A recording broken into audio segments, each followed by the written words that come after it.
হাসলাম, ওরা বলে এটা লজ্জা নেই, এই জন্য এত হাসে। আমি কাঁদলাম, ওরা বললো ও বুঝি কোনোদিনই হাসতে পারে না। আমি খুবই উচ্ছলতা প্রকাশ করলাম, তারা বলল দেখো লোক দেখানোর জন্য কত কিছু করছে।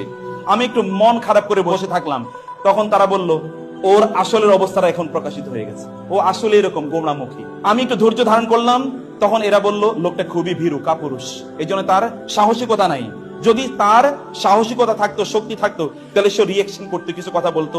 যখন আমি রিয়েকশন দেখালাম, আমি শক্তিমত্তা দেখালাম, তখন তারা বলল এই লোকটা আসলে দেখাতে চাচ্ছে যে তার অনেক অনেক কিছু আছে। আমি যখনই কোনো কিছু করতে যাই তখনই তার বিপক্ষে তারা কথাবার্তা বলে। তখন আমি বুঝতে পারলাম মানুষের সন্তুষ্টি এমন একটা জিনিস যেটি কখনো অর্জন করা যায় না, বরং আমাকে মানুষের সন্তুষ্টি অর্জন করার এই প্রতিযোগিতা বাদ দিয়ে আমাকে আমার নিজের কল্যাণের জন্য, নিজের কন্ট্রিবিউশনের জন্য, নিজের পজিটিভ চেঞ্জের জন্য আমার চিন্তা করা দরকার। মানুষ কি বলছে না বলছে এদিকে আমার তাকানোর প্রয়োজন নেই।